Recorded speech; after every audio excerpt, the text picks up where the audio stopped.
Okay, so ladies and gentlemen, today's focus will be one that the exercises we've been leading in class and the that you follow for today. This take-home exercise expanded on some of the material on first-order delays to look at higher-order delays. Specifically, I asked you to look at second and third-order delays. So I'm going to be commenting on that and then leading on from that discussion to talk a little bit about the introduction of linearity and its implications within systems, and then go on to speak about the implications of nonlinearity. Because it turns out that all of the systems that we've been looking at thus far, including first, second, and third order delays, coupled oscillating systems, etc., have been linear systems, and that has strong implications for their behavior. We talked within our earlier classes about simple first-order delays. These are systems which exhibit what sort of feedback? What sort of feedback is in a first-order delay? It's balancing feedback. The system balances itself as the value of the stock goes up. The value of the what also goes up. The flow, and it's the outflow, an outflow specifically, which works to lower the impact of that original change. So the system has, if it has an inflow, the value of the stock rises until the point of what is the case, that inflow equals outflow, right? If the input were to transition to a lower value, the stock would fall to the point until what happens? It would fall until inflows equals outflow. And at that point, inflow equals outflow. What's the value of the stock do? What is the, if we were to look at the value of the stock over time, what would it be doing? It stays the same. It would be constant. It would be static, whatever term you want to use for it. Now, what that means in terms of the mathematics of it is, as we say, the derivative is equal to what? The derivative of that stock is the rate of its change, how quickly it's rising if it's positive, how quickly it's going down if it's negative. And what's that derivative when the inflow equals the outflow? It is 0. It's not changing. The derivative is 0. Just like way back in calculus, you would solve for maximum minimum of a function by solving for the points where the derivative is equal to 0, right? That would tell you when the function is flat, say at the top of its value, its maximum, or when it's reached a minimum. In other words, when it's at an extremum, as we say. It's not changing it right around that point. It's flat, and so we could say with confidence it's either a maximum or minimum. We talked about the fact that with first-order delays, they're memoryless. So no matter how long you spent in the stock, your chance of leaving in the next little bit is going to be the same. If you've just arrived there, your chance of leaving in the next day is the same as if you spent 100 years there. It's memoryless. It has no memory of when you came in. All it knows is there's a certain number of people at risk in the stock of leaving, and each of those people has a certain chance of leaving. This is going to have strong implications later, particularly within the context of agent-based models. So we have this constant per unit time likelihood of leaving the stock with a classic first order delay.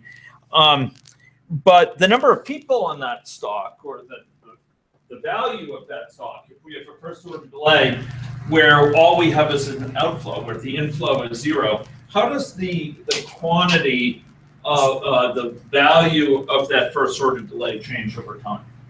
If all it has is an outflow. Let's suppose it's a stock where 1% drains per year. What would that look like if we looked over years here?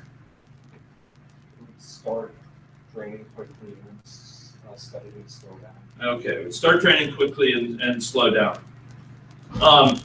Okay, so that's good. Why does it drain quickly at first? There's more people there, and therefore the number leaving per unit time is higher. After all, if there were nobody in the stock at all, the outflow would be 0. And the fewer people that are in the stock, even though each of those people has the same chance per unit time of leaving, there's fewer of them there, and therefore there's fewer people leaving, and therefore it declines in absolute terms less quickly. Does that make sense? Okay, so that's just a reminder. So it looks something like this. Why does the outflow here look just like the inflow? This is actually an outflow shown in stage 1. Excuse me. Stage 1 is the value of the stock. Outflow is shown in the upper right. Why do they look the same? Why do they appear almost identical, except for the scale? Yeah, proportional. One depends linearly on the other. The outflow is just a certain constant chance per unit time of leaving of the value of the stock. Or alternatively, the outflow is just the value of the stock divided by a what? Mean residence time, a mean time in that stock. Okay, now I asked you to look at a second order delay. I asked you to look at that, and it consists basically of 2 first order delays placed together in serial, so that the output of the first one flows into the input of the second. Simple idea. And each of those first order delays we could specify as having a mean time across a single stage. So maybe our entire first order delay, it takes time 20 to cross. And if we have 2, each of those first order delays within that second order delay, entire unit, will take how long to cross it? If it's 20 across the entire thing, for the average time for the inflow to the outflow, how long does it take to go across each of these first order delays? 10. It's just half that. We have that. So it takes 10 time units on average to go across the first and 10 time units across the second. Okay. Okay, so simple idea. And I asked you to look at its output. And this is an indication of what you might have seen. So what I'm looking at here is is 2 things actually, and it's we need to be careful. So I'll go back and point out what I'm looking at. The top of these, this guy here, is actually looking at the outflow of this one here. So the idea is that we've started with stage 1 full, no inflow, stage 1 full, and we are looking at the outflow from stage 2. Stage 2 itself started empty, initial value 0. Stage 1 started with 1. And this is what we see for the outflow. How does that differ from a first order delay? If we started a first order delay, chock-a-block full, this had started at 1, how would the outflow look like? Well, we saw it just a moment ago, right? It looks like that, right? Here we see something that has a certain degree of resemblance from a distance, but otherwise looks quite different from other perspectives. How does this look different? What's a notable feature of it?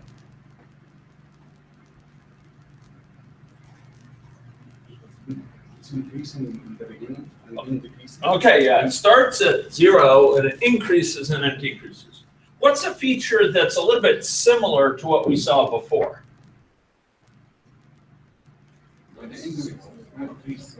Yeah, it's decreasing here. It's something that looks plausibly kind of exponential.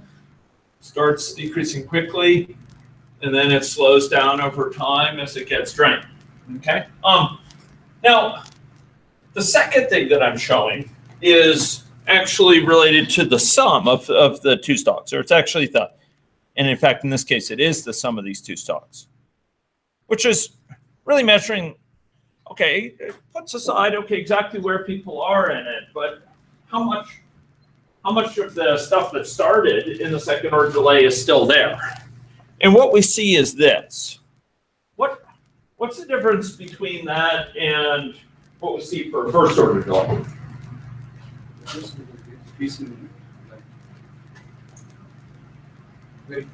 Yeah.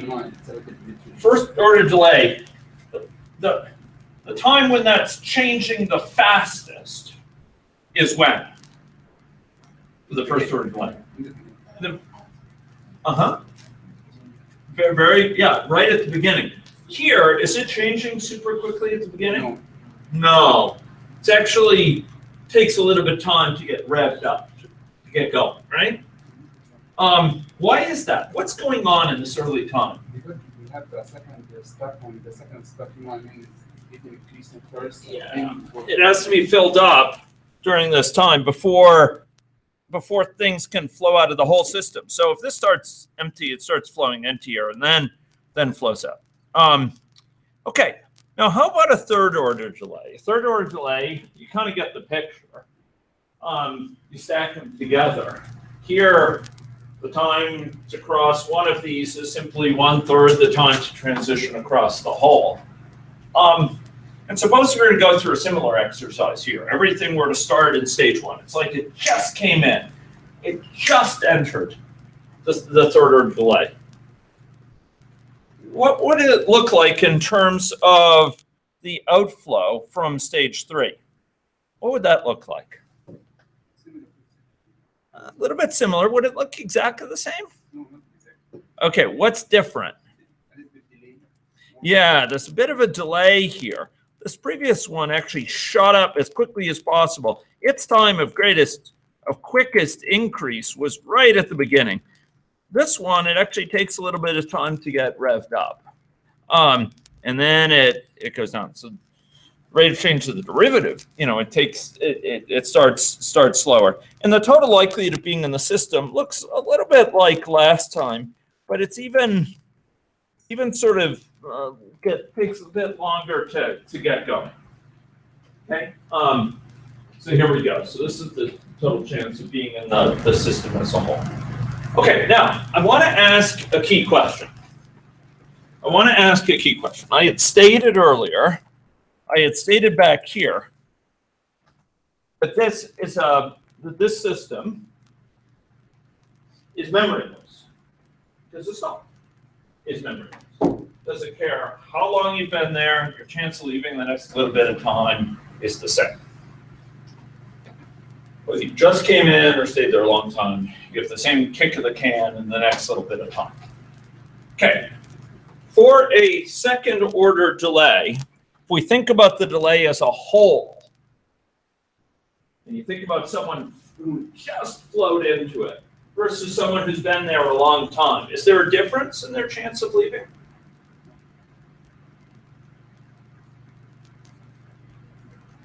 Okay, so suppose I've just come in to this, I've just flowed in to stage 1, versus I've been here for 100 time units. Is there a difference in terms of the time that my chance of leaving the whole thing in the next little bit? Okay, here, no. Anyone want to venture another thought? okay, let me break this down into pieces. Okay, does your chance of leaving a stock change depending on how long you've been there? No. So the chance that if I float in, you know, just now, my chance of leaving stage 1 on flow, is that different? No. Like if I'm in stage 2, is the chance of leaving that different? If I just float in, am I more likely to be in stage 1 versus stage 2 than if I've been here 100 years?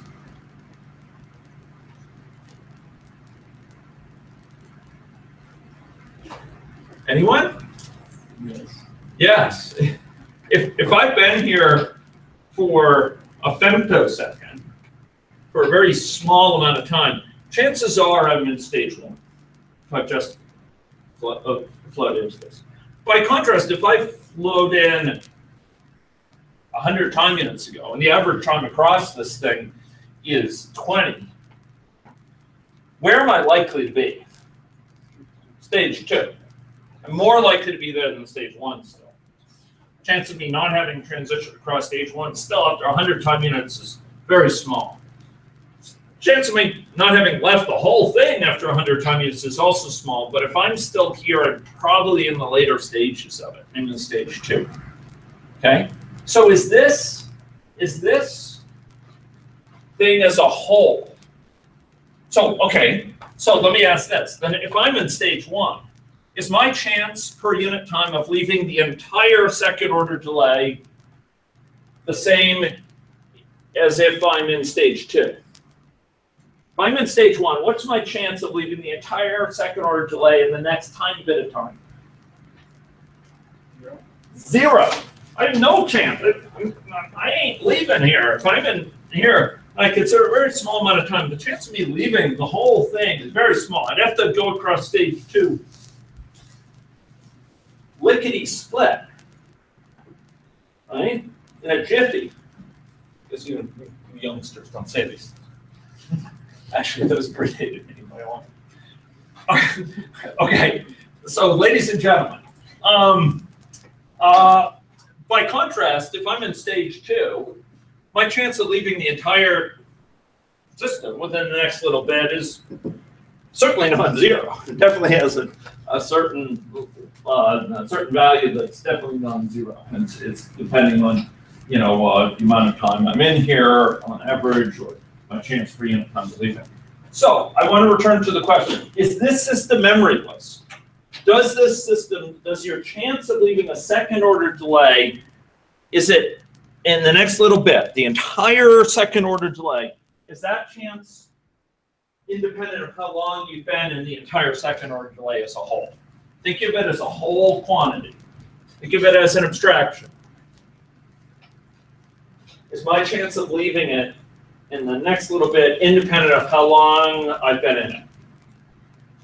No. This is actually memory full. This is not memoryless. My chance of leaving depends on how long I've been there. How about this one?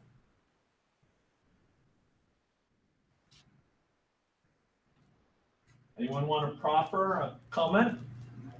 Yeah, it's memory full. It's memory full. It cares. I mean, your chance, if you've just entered, you're very likely in stage 1. If you've been here a very, very long time, you're probably in stage 3. If in terms of your chances of being in each of the stages, it's most likely you're in stage 3. So this is very memorable. So ladies and gentlemen, individual stocks are memoryless in system dynamics. And this is going to be in contrast to the agents, the characteristics of the agents we see in a few weeks. But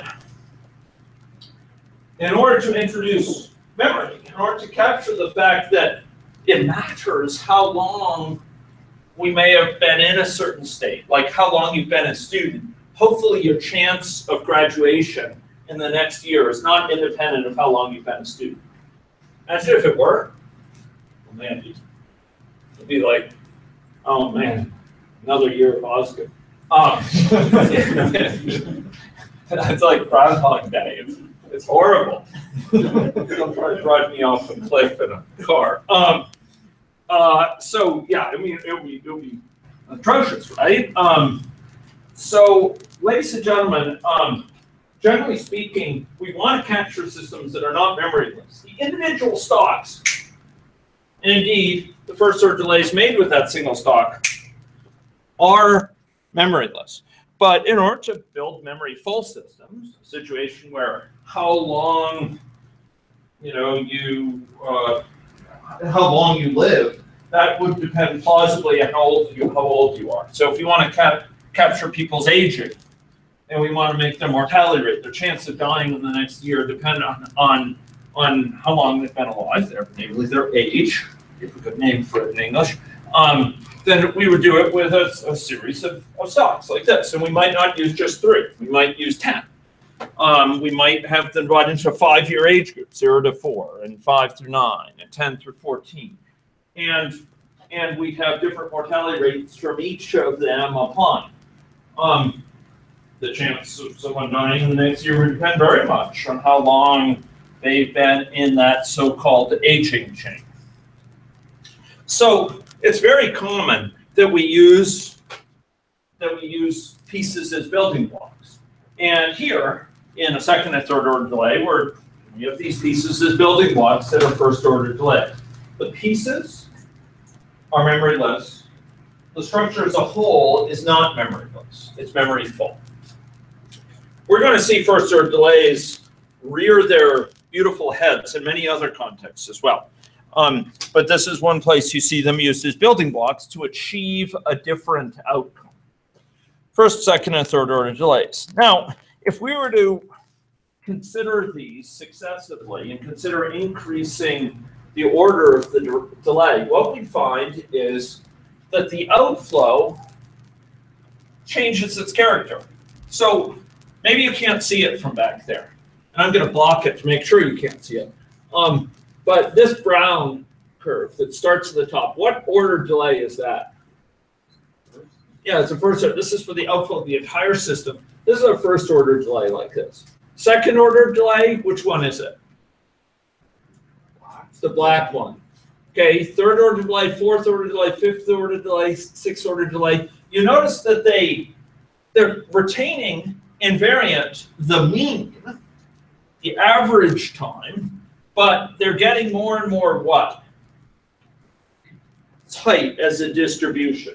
More and more, they're pulling together as a distribution to capture the fact that the transition time across n delays, as n rises, gets increasingly precisely specified by the mean residence time. Here, we have a first order delay whose value is 50 across it. And, excuse me, I think it's 20 actually. Yeah, it looks to me it's actually 20 for these. And here we're getting increasingly closely as we pull together. You'll notice the mean up there, sort of the peak of the distribution, is pulling outwards towards 20. That's actually the mode of the distribution here, but the mean is also pulling towards 20. Now, in terms of the likelihood of still being in the stock, what happens as we increase the number of orders of the delay is that it becomes increasingly less likely you'll leave at first, and more likely you'll leave after some period of time. And as we increase the number of delays, each of these is approaching a distribution. Each of these is approaching some time. If I were to consider a 100th order delay, or a 200th, or a 1000th, how would this change? What would this outflow look like? Here we're starting the first stock fall, everything else empty. What would the outflow look like, do you think? What's the asymptotic kind of evolution of this? What's going to be the case? It'll take longer to start and it'll go higher. Yeah, it'll take, good. You notice it's going higher and it's taking longer to stock. And what will it look like after 1,000, with 1,000 order delay or 1,000,000th order delay? What would it start to look like? Yeah, it's a pulse. Man, who said that? That's great. That's great. Whoever said that, I wasn't expecting that. It warms my heart. It warms my heart. I know. I think I have heart problems. But ladies and gentlemen, over in engineering, does anyone know you can call it in engineering? It's called you write it like this, the function of time. It's a Dirac delta function, named for Paul Dirac, a famously laconic physicist. He actually has a unit named after him, the Dirac. It measures the speed at which someone emits utterances. How many utterances per hour someone emits? 1 Dirac is 1 utterance per hour. So 1 word per hour. Not just utterance, it's 1 word per hour. Dear Dirac. I clock in and Diracs. Fascinating guy, if you read about him. He was a physicist, and when I was more a younger man's shoes, I was in a class by a quite famous mathematician himself, who complained about Dirac being a physicist. He said it was mathematician's shame because he did such excellent work. He should have been a mathematician. Anyway, Dirac delta function. This expresses sort of an impulse. It's actually exactly given when you're at time 20. That's exactly when you're going to leave. It approaches that with increasing precision. It grows higher and higher and higher. It's infinitesimally unlikely you'll leave much before or after 20, and the more orders get, the higher it goes. What does this one look like? The total likelihood of being in the stock, as you increase to 1,000, to 1,000,000, to 10 million, what is this one going to look like in terms of likelihood of being in the stock after time X? It's a step function, a heavy side function. It's called in engineering. And it would sort of go up to 20 and drop some. So when we want to capture sort of exact timings within system dynamics, we can do so pretty well by bringing together these delays, but it's a bit cumbersome, to be honest. We'll see that agent-based modeling can put us far beyond this in terms of there's no requirement things be memoryless, the basic pieces. We can actually put together very memorable pieces.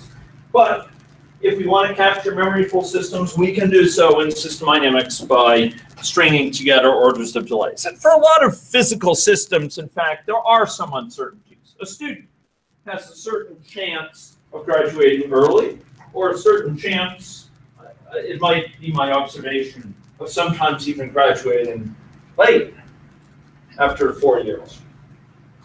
Would anyone agree that that's possible? Okay, I see a head nodding, and I appreciate the vote of confidence. Okay, so ladies and gentlemen, I think that's all we'll deal with it. These are called, this one here, this brown one for a first order delay is called an exponential distribution. Its value declines exponentially. The others happen to be called, are characterized by what are called Erlang distributions, with Erlang value k. So as k approaches infinity, the normal distribution approaches a Gaussian for how long you're there, and as you consider more and more and more, and you're taking the average, the sort of mean time to leave the system, it goes to an impulse per the Dirac delta function. Okay. That's all we're going to see delays. There's some more notes here, but they are very practical elements of models.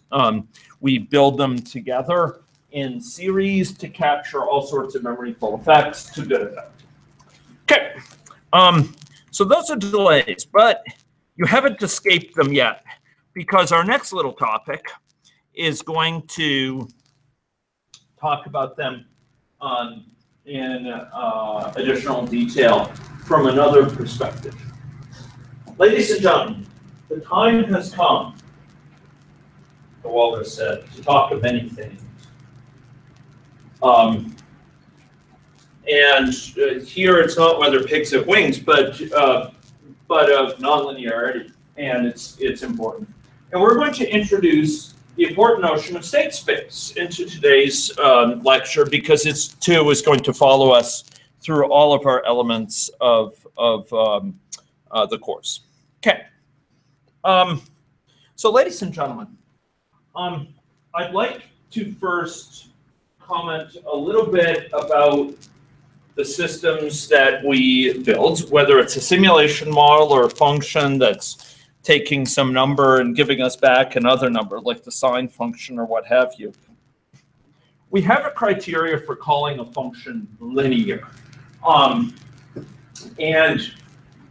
Specifically, we'll call a function linear if it's a function of, say, of a number, where we can characterize it in two ways. One criteria is if we scale that number, we multiply that number times 10, let's suppose.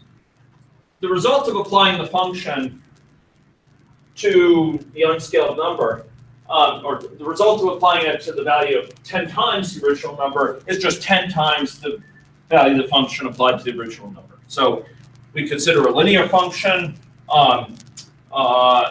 If we were to multiply the number, suppose that we take 2 as an input, and we were to examine the value of f of 2 versus f of 20, f of 20 is just going to be 10 times the value of 2 and so on, okay, for a linear function. Another way to look at it, which is perhaps even more intuitive, is or deep in its implications, is if we have a sum of two things going on, A and B. F of A plus B is just F of A plus F of B. So in other words, if we have a thing that's composed of many pieces, a sort of sum of several things, like it's a sum of a sine wave and a sum of a step function, we can simply consider the response of the system to the step function separately from the response of it to the sine function, and then just add the results together to get the response to both. This feature here is what allows us to take pieces apart in the world, reason about how the system responds to each of them, and put them neatly back together and say, how does it respond to the whole? Okay? So linear systems are beautiful. And linear systems are very widely studied. If any of you went through engineering education, most of what you would have seen there, mathematics-wise, is for linear, in fact, time invariant systems, so-called LTI systems. Okay? But it turns out that the vast majority of systems in the world, when we look at them broadly enough, are in fact nonlinear. And this has caused some pundits to say that, you know, our education system has it backwards. We spend all the time studying this very particular sort of thing, linear. And they say, look, that's a little bit weird. Imagine if you spend all this time studying linearity and then you have a little bit of time talking about nonlinearity. It'd be as if you spend all your time studying in education studying elephants, and then at some point you say, well, you know, there are these non-elephant things. These things going around that aren't elephants, by the way. And we'll study them for a few days, and that will be it. That would be misplaced. But that actually doesn't, it actually misses the point in a way. There's a lot of systems that are nonlinear that we can treat as linear for a short period of time or around a certain point in their so-called state space and do a pretty good job of it. But at some point, the approximation breaks down. A little bit like this. Man, I'd like to do this with rubber bands, but I didn't have foresight enough to do it with rubber bands, and I don't think Merlin would like me to do it with his cords for reasons you'll soon see. But a piece of toilet paper would do wonderfully. Ladies and gentlemen, behold, I got to do this, never happened in a class before. Behold a piece of toilet paper, right? Now, this piece of toilet paper has a certain structural integrity to it. And way back when, you may have learned about Hooke's law. Did you learn about Hooke's law in physics class? What did Hooke's law involve? Anyone remember? What did it involve? Yeah, exactly. So ladies and gentlemen, you had a spring, and the idea was if you distended the spring, or if you were to pull it, the force pulling back would be proportional to how far you displace it. That's a linear relationship. And so it is with this. You see this? I pull, right? I'm pulling at it, it's pulling back. It's pulling back. And the stronger I pull, the more it pulls back. And for a long period of time, it's linear. For a long period of time, it's linear. But there are limits to things. It went nonlinear, ladies and gentlemen. It went plastic. Okay, and at some point, the linearity breaks down. Linearity is a pretty good approximation to how things behave around a certain steady state, around a certain point of balance. It's a pretty good description. But when we're dealing with things that change in big ways, or we're dealing with things that depart from the current steady state in well, yes, in notable fashions, linearity tends to break down in a big way. So we're going to be talking for most of this class about nonlinear systems, okay? And this has a lot to do with the fact that we're studying system science, which is the science of the whole. And we're talking about systems which can't be reduced to the pieces. And it turns out for linear systems, we have this very nice thing, which I just mentioned, which is if we have a linear system, we can take it into its pieces, reason about how it behaves with respect to each of those pieces, and then put them back together. So if you're interested in designing policies for a health system, all you have to worry about is how it would behave with respect to each policy in isolation. You think about the policies together, you just add up how it responds to each of them in isolation, and that's how it would respond to them together. And it turns out that's a really poor approximation for a lot of systems. Same thing with corporate strategy, competitive dynamics. It turns out that assuming the whole is greater than the sum of the parts is problematic. Now, where does this come into the systems we've been dealing with? Well, it comes in at a very particular point. It comes in, ladies and gentlemen, because we've been characterizing systems mathematically.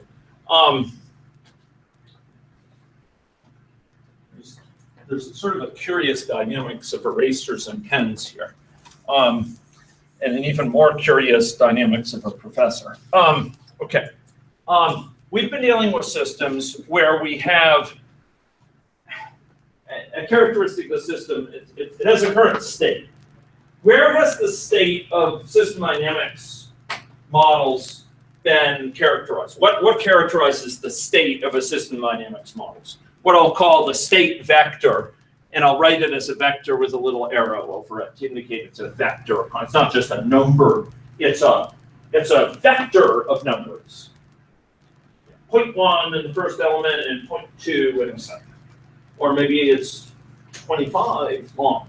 But what is that? If we think about a system dynamics model, if we think about the types of models we've been discussing, like these types, where is the state of that system? Where does it live? Or if I go back and I talk about these simple systems, where's the state of that system? If I had you run this thing by hand, and then you needed to go to sleep because you were getting tired. Imagine you couldn't drop the class because you're in your 100th year of your education. Remember this. And you went to go to sleep and restart the calculation in the morning. What information would you need to save from this? Yeah, the value for each of the states. Call them states.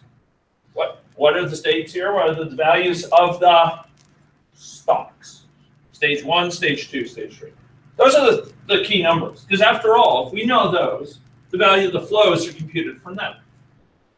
And from those, the value of any auxiliary variables. And sometimes those in turn determine the value of the flows. But the state variables, the stocks, are where it's at. That's it is the current state of the system, the current situation is summarized entirely. Ladies and gentlemen, may I say it again, entirely in the state variables, in the stocks. That is where the state lives.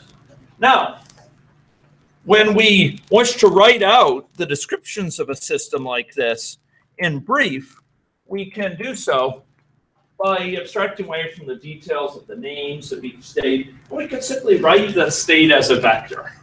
Okay, so for the state we just saw, the first element of the vector might be the value of stage 1, right? Just sort of going over to this one here. The second element of the vector might be the value of stage 2.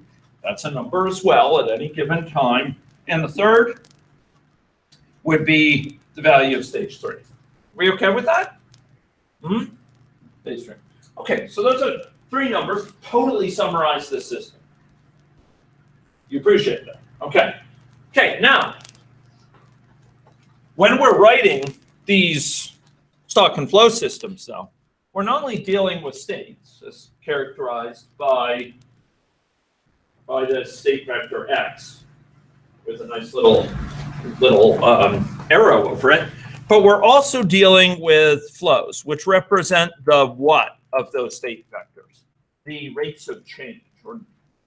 And in fact, if we consider a given stock, the sum of the flows into it minus the flows out of it, minus the sum of the flows out of it, it gives the derivative, the rate of change of that stock. So let's consider stage 2. We have 1 flow in and 1 flow out. So the rate of change of stage 2, its derivative over time, d stage 2 dt, is equal to stage 1 outflow minus stage 2 outflow. The sum of the value of the flows in minus the sum of the values out. Does that make sense? Okay, ladies and gentlemen, hearing no protests, I will argue that it is convenient to write that as the value of the state vector, x with the arrow over it, with the dot above that. This notation, I think, goes back to Leibniz, who, together with Isaac Newton, invented the calculus, but independently. And actually, it was a horrible sort of tizzy about it, about who invented it. And I won't go into history on that. But, ladies and gentlemen, what this is saying is x is the state vector, is a vector, and the rate of change of x, how quickly it's changing, the change in each of its elements, is equal to some function of x. So what this is claiming is that we can write any given system like this as in that terse form. We can relate the rate of change of each of these state variables to the current state of the system.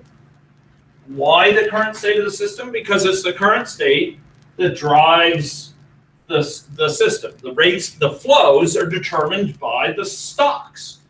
And therefore, the rates of change of the stocks are determined by the values of the stocks. Okay? And that's exactly what's written here.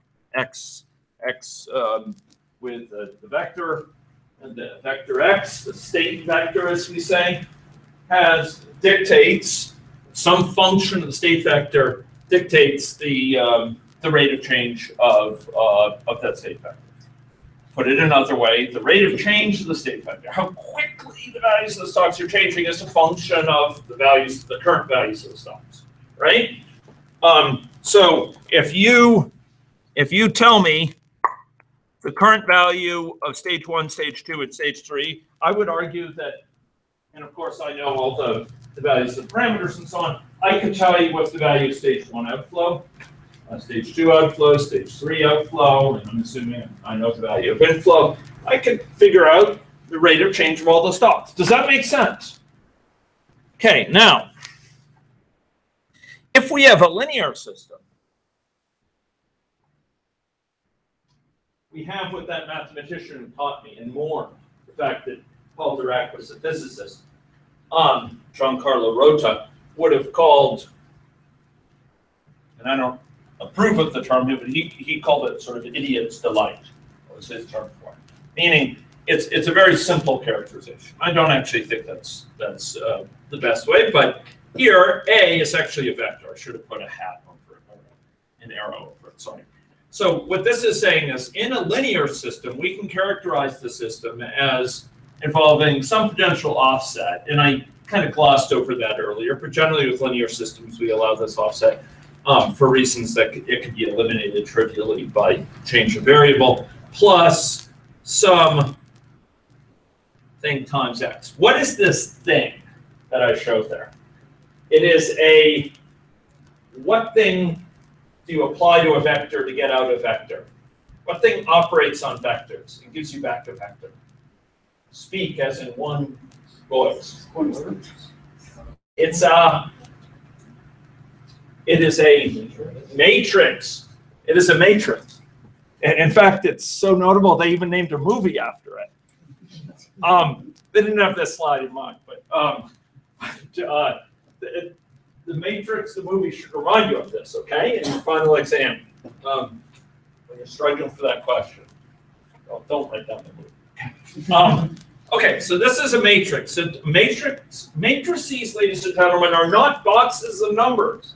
They're not just arbitrary boxes of numbers you shuffle around according to weird rules. They actually have meaning to them. They have a geometric implications. They operate on things. And on what things do they operate most commonly? Vectors.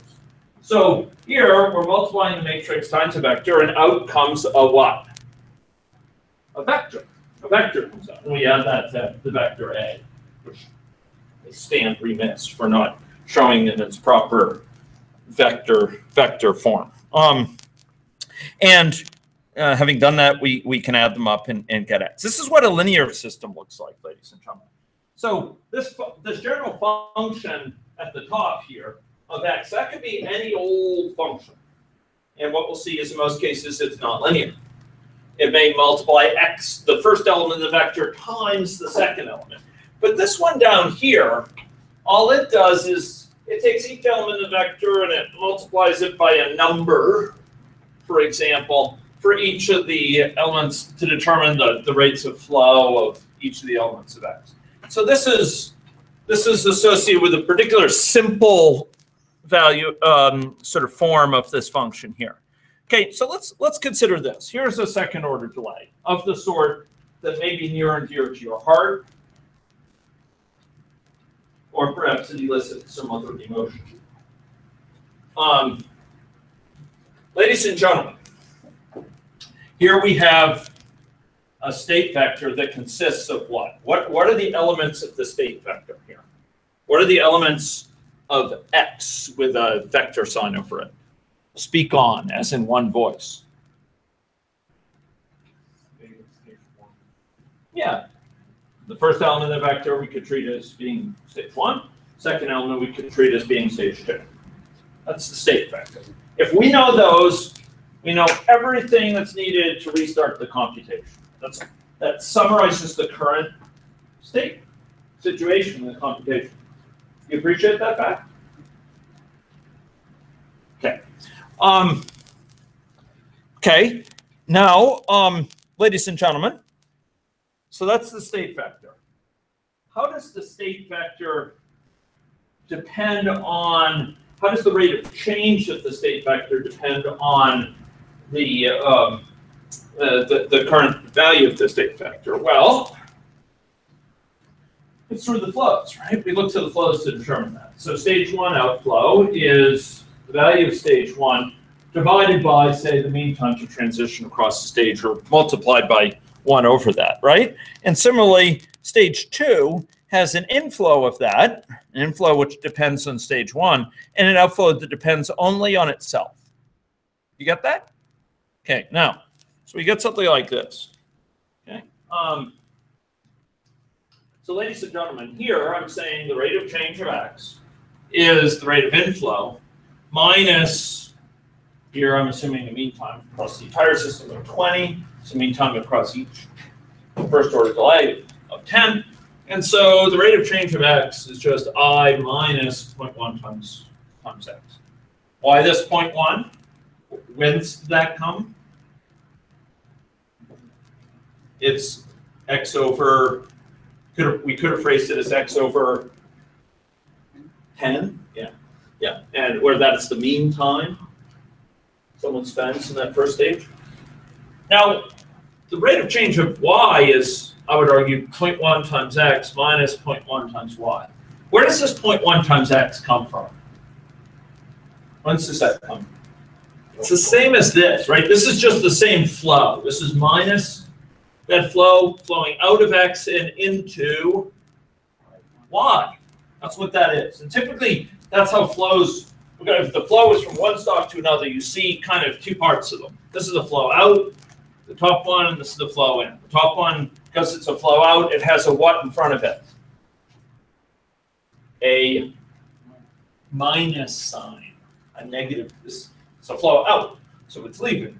The bigger it is, more decreases the rate of change of X.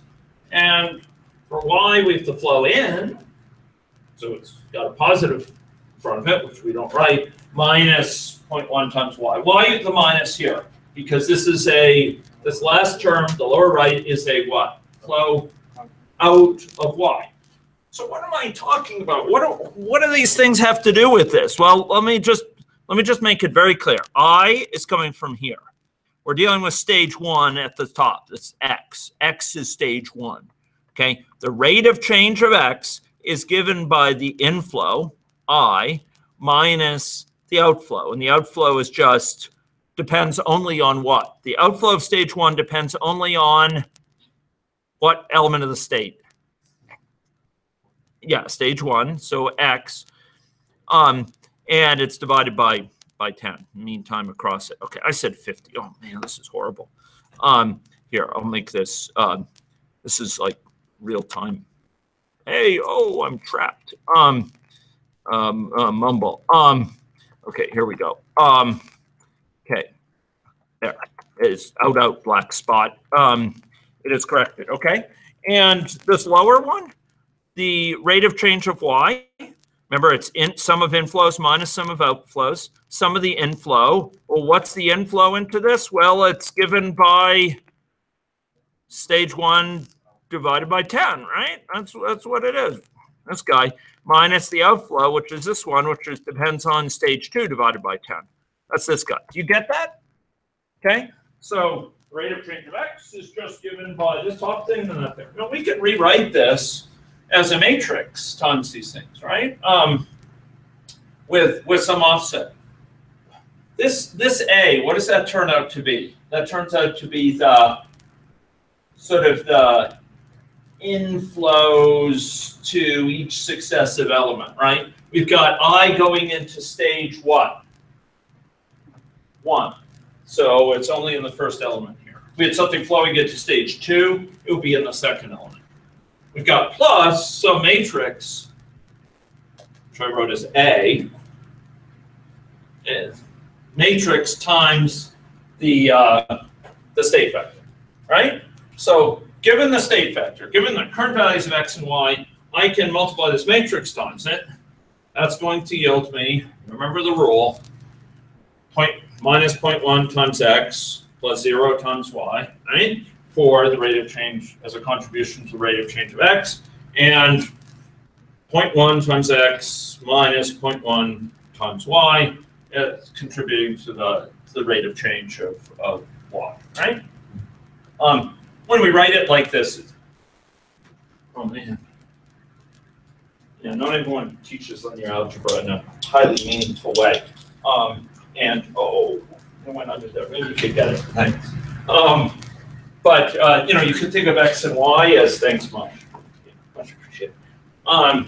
We can think of X and Y as kind of weighting each of the columns of this, right? So all these ones here on the left, those are all multiplied by X, and the ones on the right are all multiplied by Y.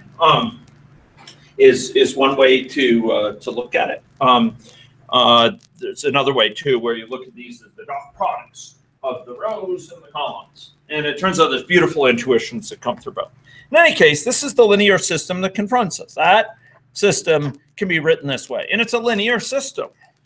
It's a system that posits that this will never break. That I can stretch it, no matter how far I stretch it. Centimeter, a meter, kilometer, 10,000 kilometers. That it will pull back with equal validity, and that tends not to be a great approximation for a lot of systems. It works around a certain point, but not all. And one way to see this graphically is to introduce something called state space. You might have thought that was the end for a minute. And it turns out that in the Kung Bushman language of the Kalahari in southern Africa, they actually do have that sound as part of their language.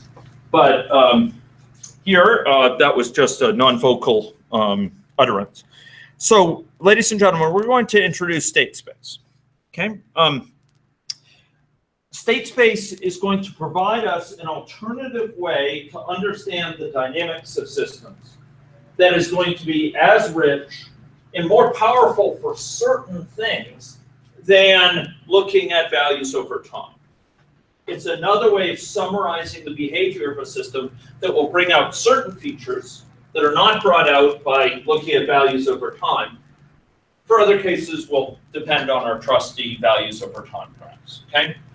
Now, I want to introduce this, and we're going to end up using it for system dynamics models, for agent-based models, potentially some for discrete event, and also for some tools that we could use with models in other ways. Okay. Now, the idea I want to contrast can be that I want to contrast with is our classic behavior over time graph. So here on the left-hand side, we showed a graph that showed a value of a stock as a function of time. And in fact, we saw this here, right? These are values over time graph. Why do I say that? We have time along the x-axis, increasing time, and we're looking at the value of a given variable for the model, a stock from the model.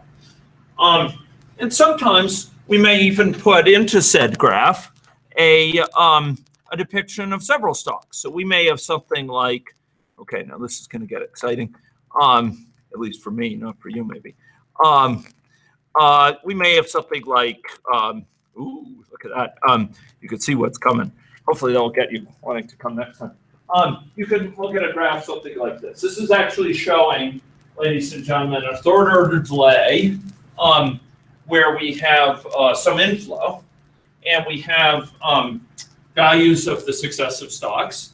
The first stock starts full and its value decreases. And then it comes to rest at 100. What do you think is going on here? It's reaching equilibrium. It's got some inflow to the whole thing.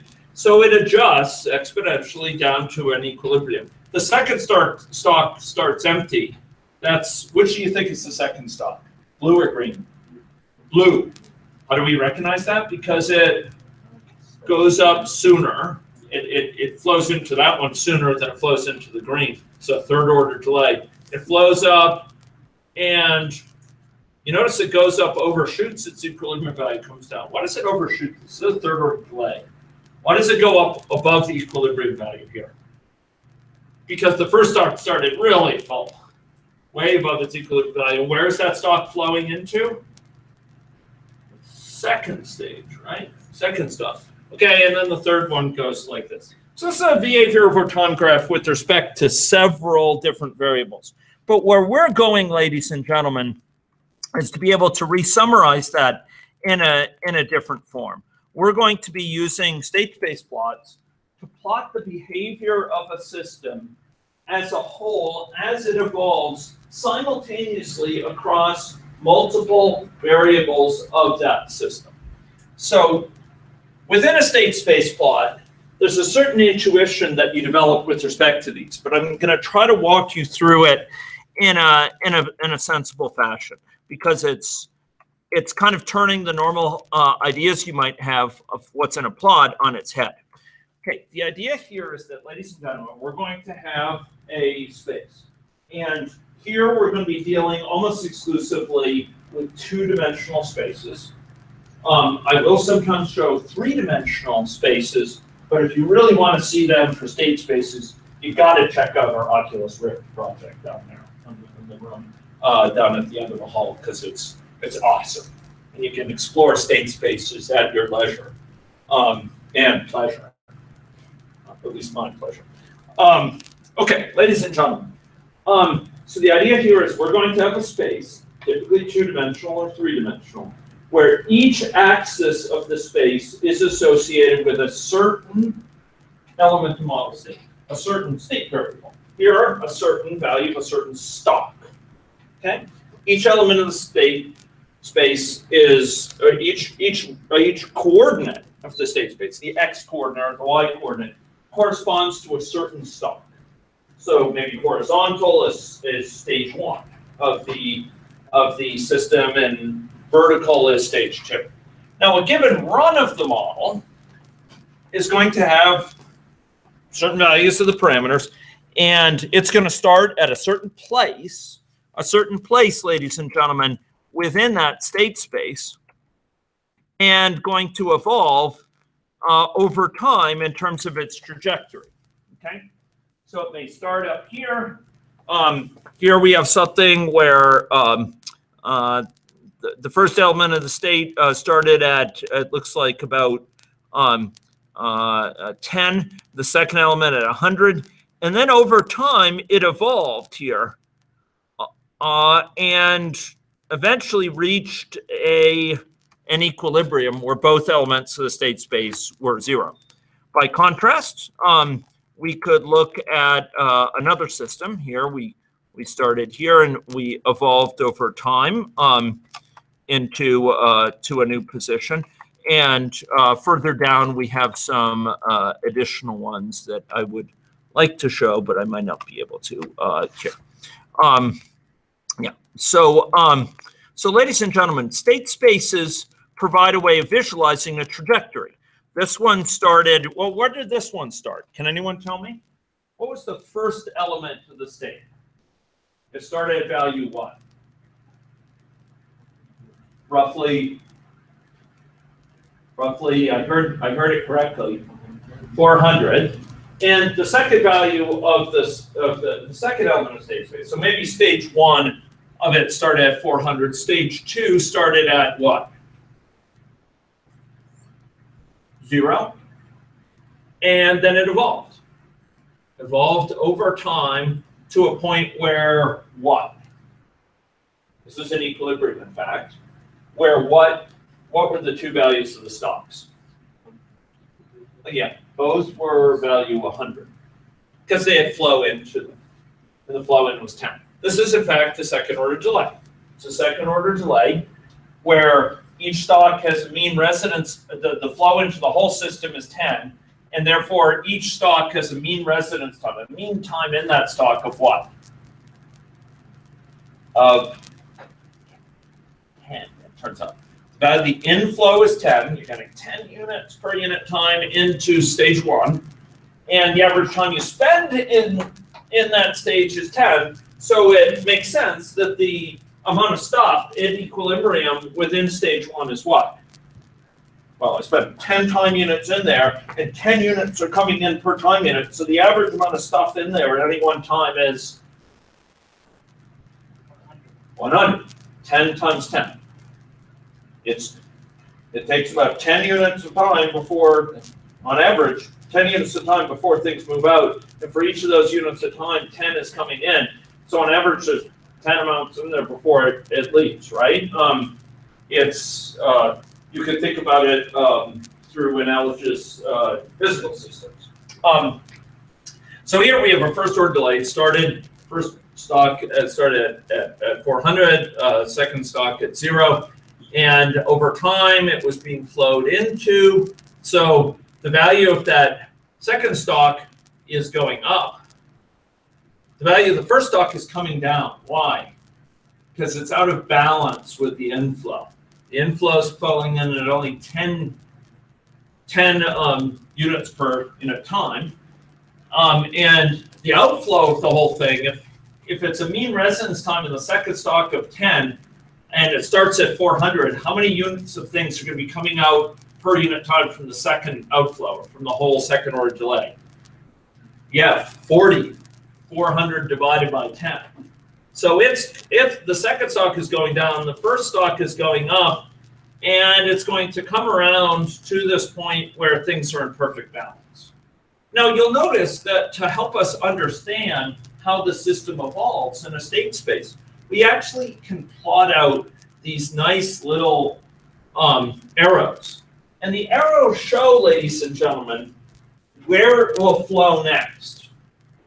How could we figure out where it's going to flow next? If I'm at a certain point in space, let's say this initial point, how does it know where it goes next?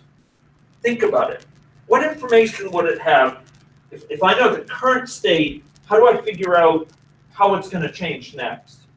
I just determined the value of the what? Derivatives. X dot, Y dot, right? This is what we were talking about earlier. So we figure out the values of, and in general, we're going to have a system like this.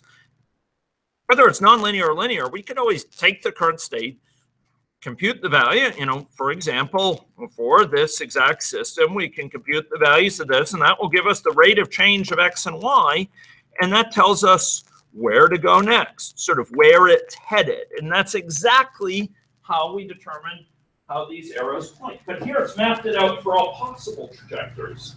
So this gives us a sense of kind of the currents in the stream, as it were, where it's flowing within the system. So tell me, if I were to drop a point down, and I apologize, well, you know what, I could use a mouse instead of using my hand. Then I won't even block it, right? If I were to start here, whither would this go? Tell me whither it will go. Tell me where it will head. If I start here, where's it going to go? Okay, and then tell me, keep on going. Tell me where to go. Okay, don't say to hell. Okay, where else do I go? Okay, yeah. Okay, and then where? Downwards. And whither will it go? Well, guess what? The same destination. The same destination, ladies and gentlemen. It's headed towards. Okay? Now, is this system linear or nonlinear? Is this a linear system? First order, second order delay, first order delay, third order delay. Are those linear or nonlinear? Well, remember my description before. A system like this is in fact the second order system we're looking at. I can characterize it like this, and therefore it is a what system? It's a linear system, ladies and gentlemen. Now it turns out that linear systems, like it could be said, elephants, have certain shared characteristics. The characteristic of linear systems need not include a trunk and large ears, but they're notable in their recognizability. With a linear system, ladies and gentlemen, subject to sort of a translation, a sort of pull of the system that represents some offset. Basically, if you double the value of X, you will double the value of the rate of change. I put in that little proviso because remember it's A plus capital A times X,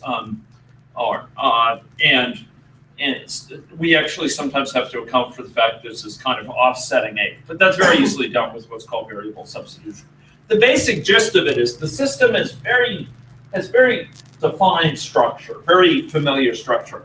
For example, no matter how far I go out in a certain direction here, I'm going to be encountering the same arrows pointing the same way. Right? You notice they kind of line up here, yeah? From this sort of point, no matter how far I go out, there's not a lot of swirling at multiple points. And for many such systems, there's exactly one equilibrium associated with them. Now, they can be pretty interesting. You can have a system which exhibits, for example, cycles around a certain point. And I might show you some additional systems like this next time. This is a linear system, and it's in fact the exact system that would be associated with sort of a stretching system like this with this piece of toilet paper. You can get oscillations here, and these are damped oscillations, so they start off and they sort of go and dampen towards 0. Okay, so what does it mean if you see this sort of pull around and swing back again and swing back again? It keeps on swinging. If you looked in there, you'd see some small swings and so on. What sort of behavior would that be associated with over time? Over time. So this is state space. So think about it. If I were to look at the same system over time, what would I see? So remember, each dimension of state space, this is the value of x, this is the value of y and the y-axis. Where is time here? Time is implicit, ladies and gentlemen. It's not shown explicitly here. It's shooting along this trajectory, but sometimes it may valley, sometimes it may dwell, sometimes it may go faster. But for simplicity, we'll imagine it's going along this trajectory right here at a constant clip. What behavior would we see over time? Oscillation. Oscillation. The value of x is going to go down and then up and then down. Remember, the value of x is given by what? The value on the x-axis. So the value of x is going to be, for shooting up here, it's going to be going. Don't you wish it had sound effects too? You could listen to it. Probably better than mine too. And the value of y similarly, right? The value of y is sort of going up from this high down to this low, and then it's going up again and going down again. That's oscillation. So if we were to look at this over time, what we would see is kind of damped sine waves. Damp because they're getting smaller and smaller over time, but it'll be oscillating. X and y will be oscillating. And this, in fact, is associated with the equation for a damped oscillator. And if we were to look at it, what we would see associated with that is some nice things. But here we have dx dt equals minus y of t, and dy dt equals x minus y of t. Okay, is that system linear? So here I'll write it out. So here we're going to have, and I'll call the elements x and y, although I apologize for so what we're going to have is the first one is going to be, what are the constants? Okay, minus y of t. So this is the derivative of x of t and y of t on the left-hand side equals minus y of t, and then x minus minus y of t, x of t minus y of t. Okay. Is that system linear? Is that system linear? Yes. Yes, it is. We could write it. I mean, the only things on the right-hand side that you'll see is essentially some constants times these state variables. So we could write it as a, what would the matrix be that we would write here? Times x of t and y of t. What would the matrix be? Yeah, minus 1 at the top left or right? Top right. And for the lower here? 1 and minus 1. Good. Okay, so this is a linear system. It exhibits these oscillations. Ladies and gentlemen, now it is the time in this class where we're going to leave linearity behind. And we're going to leave it behind with the ongoing help of state space in terms of understanding the systems. We're going to be talking about systems which are nonlinear. Nonlinear in the sense that they involve, you can't write them neatly like this. You'll have things like x times y. And in fact, next time we're going to be looking at how this system, which is a system that models spread of infection, a key element, perhaps the defining element here, whether it's spread of infections or rumors or what have you, is that you're not going to get it unless you know someone who's already got it. Because they're going to spread the rumor to you. They're going to spread the infection to you. They're going to spread the innovation to you. So you have an interaction of I and S that it turns out is multiplicative. Okay. You're not going to have anyone getting infected unless there's someone else who's infected already. So if I is 0, doesn't matter how many susceptible people you have, it's going to be 0 going across. And if S is 0, it doesn't matter how many infected people you have, you're not going to get anyone going. It takes both. It takes 2 to tango. So it's going to be S times I in these. And this is going to lead to state space characteristics, which are more interesting yet. So yes, we will have trajectories. This shows a 3-dimensional trajectory. But what we will see more than this is a couple notable points. First of all, these systems will exhibit behaviors that are quite surprising, and this behavior will depend on the system state. Okay, these systems will typically have multiple fixed points. They will have multiple points where the system's in balance, and each of those points may be some of those points will be in basins of attraction that suck in things nearby it into that sort of point of balance. Okay, it'll suck things in a certain range. But if you escape that, you may go into a different basin of attraction. There's sort of these tipping points where if you can just get over to the next one, you know, it's kind of like going to the Rockies. You know, in the Rockies, they have these Columbia ice fields. I don't know how many people have been in there. They even have big trucks, which are too expensive for me to go on, but they'll drive you up to the ice field. And you can get out and walk around the ice field. One of the distinguishing features is you drop a water droplet within 1 kilometer. If you drop the water droplet at different places, some of them will flow down to the Arctic, some will flow down to the Pacific, and some will flow down, I believe, south of the border and down into the Gulf of Mexico. Okay. It's 3 different destinations for each. Excuse me, Hudson Bay, the Arctic, Hudson Bay and Atlantic. The Arctic and Pacific.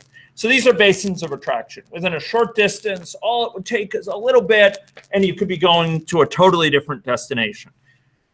It's state dependent. Where you come from has a huge impact on where you go to. You don't always end up at the same place.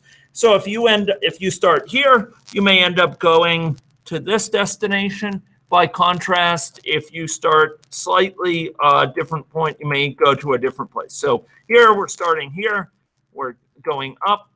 Here we're starting just almost infinitesimally different. We're coming down to a very different situation.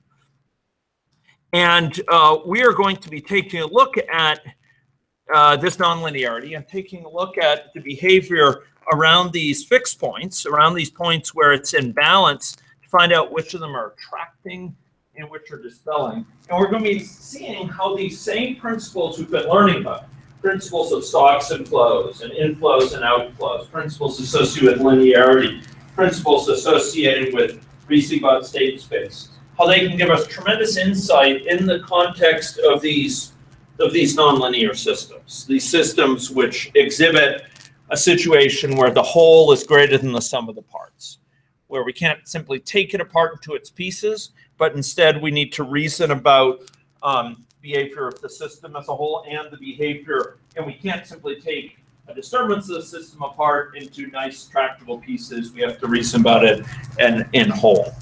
So that's where we're going. Thank you very much for your attention. And we'll talk more on Thursday using state space as a tool to help us understand some beginning elements of these nonlinear systems. I would note that many of you created for your last assignment, a state space portrait looking at P and perceived P, if you'll remember that. That was actually an aspect of state space we depicted. Thank you very much.